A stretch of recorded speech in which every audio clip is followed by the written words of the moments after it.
Olá, seja muito bem-vindo ao canal Louise Crovesi. E no vídeo de hoje a gente vai conversar sobre SIBO. Bora lá?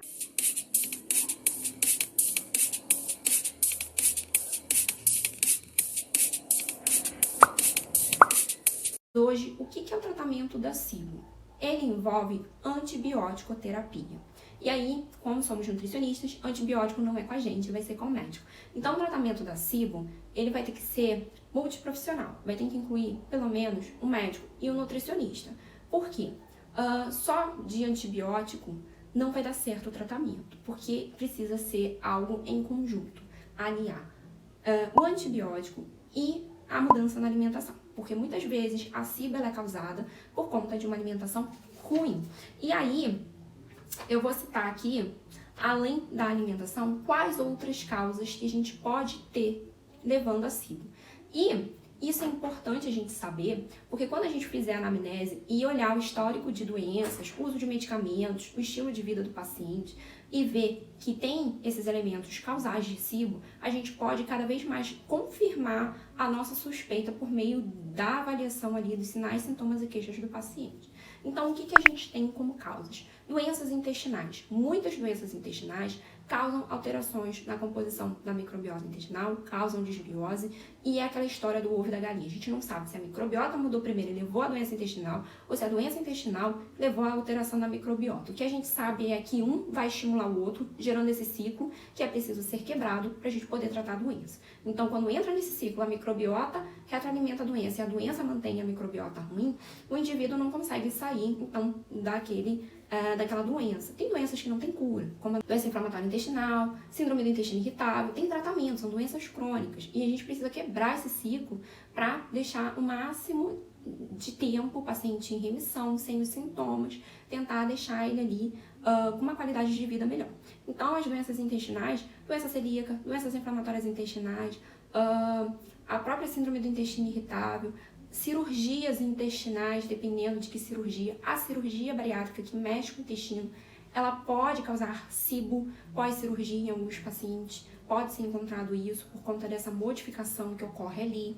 Outra questão, quando há alguma mudança na motilidade intestinal, do trato gastrointestinal. Então, nisso a gente já pensa que o indivíduo idoso que tem ali uma modificação fisiológica, onde o trato gastrointestinal dele vai ficar mais lentificado, ele tem uma maior chance de desenvolver SIBO. Então, a gente tem que ter em mente isso. Quando a gente tem alguma alteração, então, isso pode levar a SIBO. Além disso, hipocloridria. Então, o que pode causar hipocloridria, né? O paciente ele pode ter hipocloridria por diferentes motivos. Um deles, o abuso de uso dos prazóis, omeprazol, lisoprazol, pantoprazol, sei lá mais que prazol.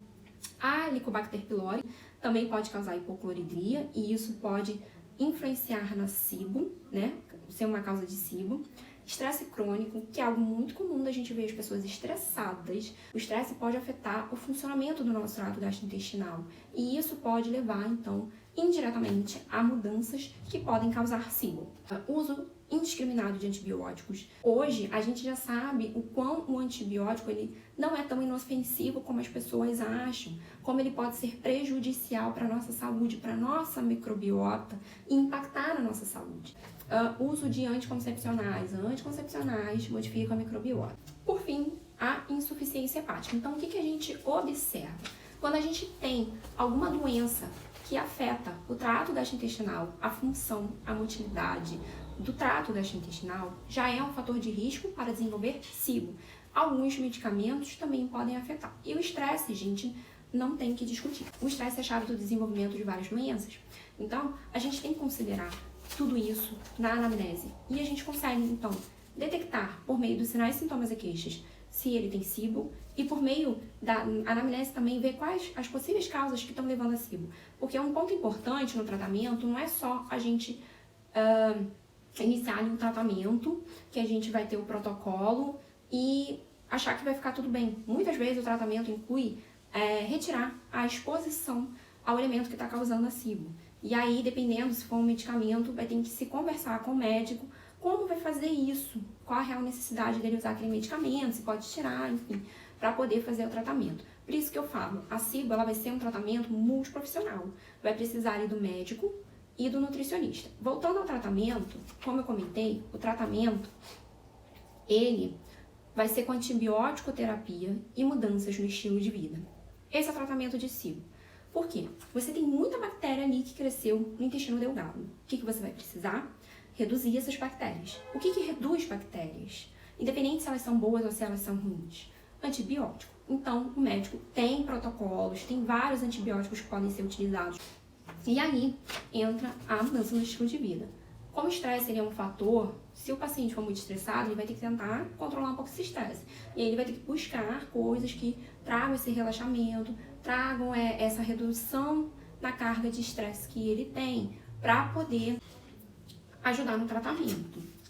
A atividade física, ela é importante para manter uma microbiota saudável, então a gente tem que estimular a prática de atividade física e a dieta, que vai ser a mesma situação da disbiose. Só que, no caso de SIBO, a gente não pode ficar inventando muita moda, no sentido de que a gente tem estudos mostrando que, por exemplo, o jejum tem um impacto positivo na microbiota, que alguns tipos de estratégias nutricionais vão ser melhores e outras não tão positivas, impactando na microbiota. Então, não é o momento da gente testar jejum, testar isso, testar aquilo. É o momento da gente fazer uma dieta equilibrada que traga equilíbrio dessa microbiota. E o que seria uma dieta ideal para pacientes com SIBO? A gente pode usar a Low FODMAP, né, que é reduzir, então, aqueles alimentos que são mais fermentáveis para minimizar os sintomas de distensão, de flatulência e de dor ocasionado pelo excesso de fermentação dessa microbiota. Como a gente viu que eles fermentam mais carboidrato, o que a gente tem que fazer? Cortar carboidrato? Não.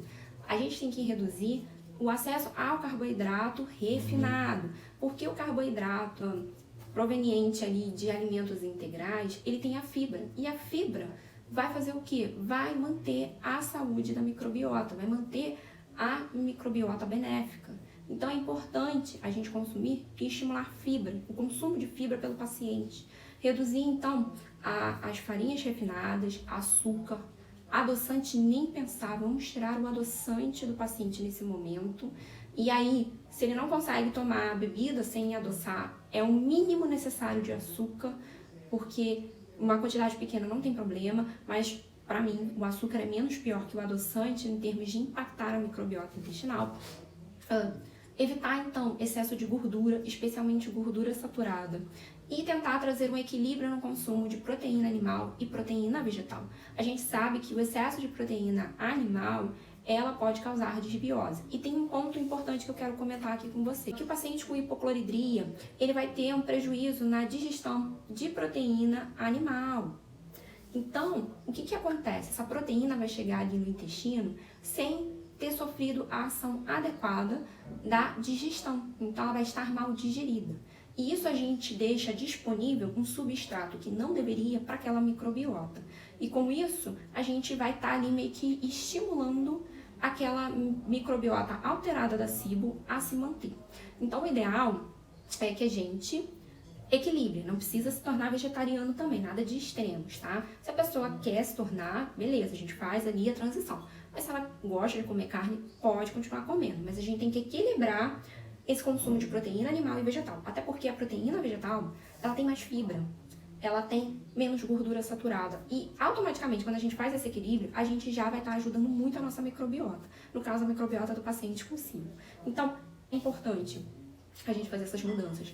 Não precisa ser nada drástico. A gente pode utilizar, então, a estratégia Low FODMAP, que é super interessante, mas não invente moda de fazer jejum, de fazer low carb, de fazer não sei o quê. Não. Vamos pro mais tradicional possível, pro mais básico possível, para evitar que a gente mexa muito nessa microbiota e, ao invés de ajudar, piora a situação do paciente. Então, a Low FODMAP, ela é bem-vinda e vamos reduzir farinha refinada, açúcar, tirar adoçante, industrializados também, reduzir ao máximo esses industrializados, retirar se possível, reduzir gordura, especialmente saturada, equilibrar o consumo de proteína animal e vegetal e estimular o consumo de fibras. Então, acrescente fibras em todas as refeições. Então, por exemplo, ali no café da manhã, colocou uma fruta, pede para ele colocar alguma fibra para comer com essa fruta, seja chia, seja linhaça, seja a aveia, o floco de aveia, não a refinada, para poder estimular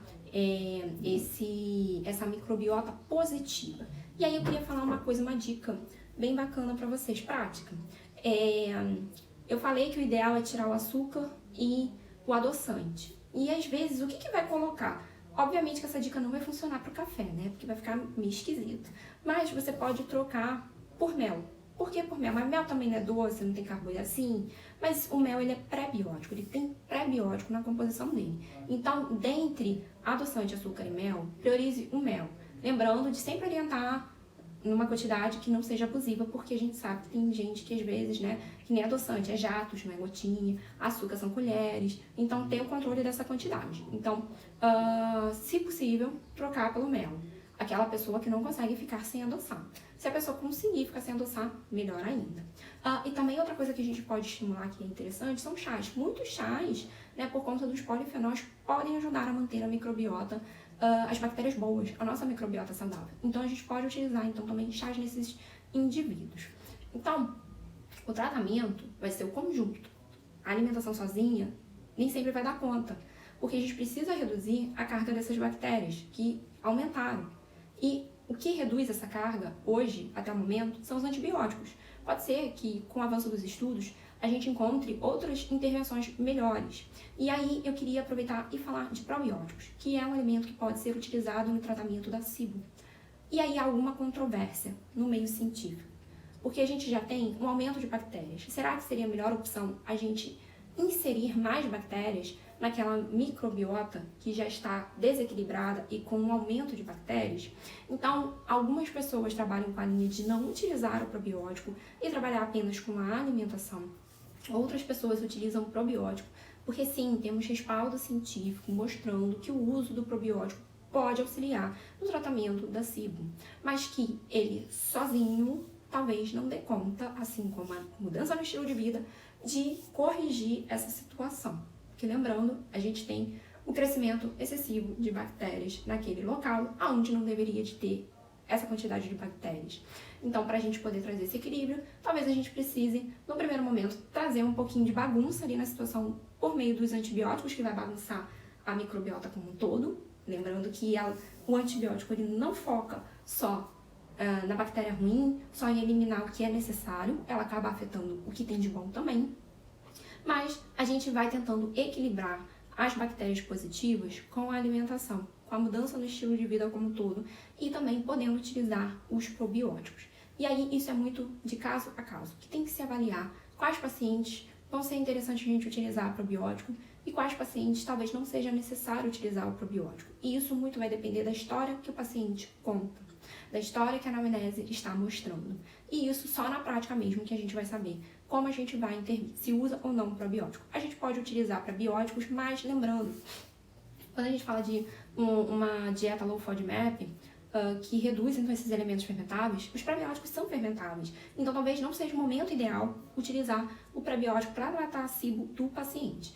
Pode-se trabalhar até com alguns alimentos probióticos, mas a gente tem que prestar atenção se a gente está escolhendo uma estratégia low FODMAP, que a gente vai ter que eliminar. Inclusive a dica que eu dei do mel, na dieta low FODMAP não vai poder ser utilizado, porque o mel ele tem ali um alto teor de FODMAP.